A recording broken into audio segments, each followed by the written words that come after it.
Join aja Kak. Assalamualaikum warahmatullahi wabarakatuh. Waalaikumsalam warahmatullahi wabarakatuh. Dari kelompok apa ini mempresentasikan tentang bencana alam. Kelompok kami terdiri dari Irawati, Salsabila Jayati, dan Jaya Jakya. Slide yang pertama akan dibacakan oleh Bu Ira. Ini nggak bisa. Di sini ada bencana alam. Bencana alam adalah bencana yang terjadi karena peristiwa alam. Penyebab terjadinya bencana alam, pertama faktor alam, contohnya gempa bumi, tsunami, badai, dan letusan gunung Merapi. Dan kedua faktor manusia, bukan berarti bencana yang dibuat oleh manusia, tetapi akibat ulah manusia atau dipicu perbuatan manusia. Contohnya banjir dan tanah longsor.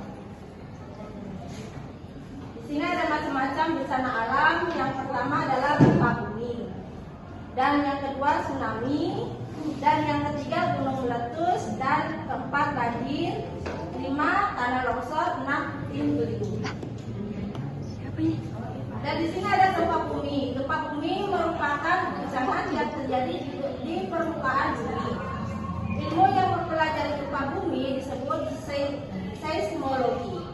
Alat untuk mengukur kekuatan gempa disebut seismograf. Seismograf menggunakan skala Richter.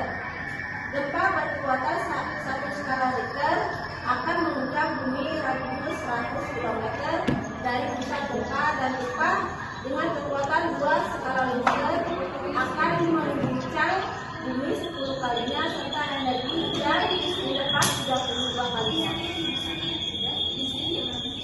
Gempa bumi dapat terjadi karena pergerakan lempeng tektonik disebut gempa tektonik.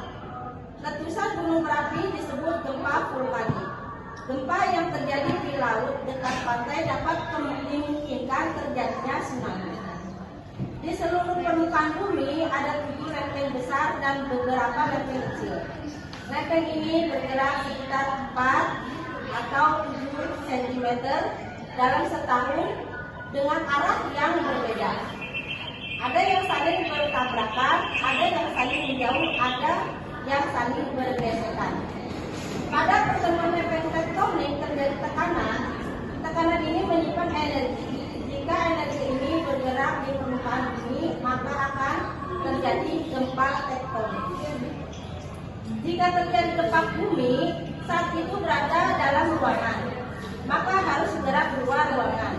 Anak-anak dan orang lanjut usia lebih dulu, kemudian ibu-ibu, dan terakhir bapak-bapak dan remaja.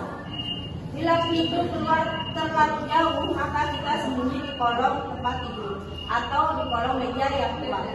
Kepala kita tundukkan, kita lindungi dengan tangan. Bila sudah di luar, kita harus menjauh dari bangunan.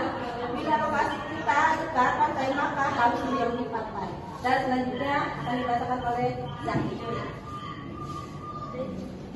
Selanjutnya nonton video ya, apa itu gempa.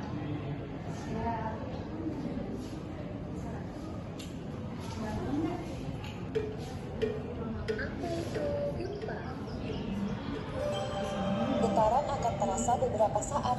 Selama jangka waktu itu, upayakan keselamatan diri dan keluarga. Masuklah ke bawah meja yang kokoh untuk melindungi tubuh dari jatuhan benda-benda. Jika tidak memiliki meja, lindungi kepala dengan bantal. Jika gempa mereda, keluar dan carilah tempat lapang. Jangan berdiri dekat gedung, tiang, dan pohon. Lindungi kepala dan hindari benda-benda berbahaya.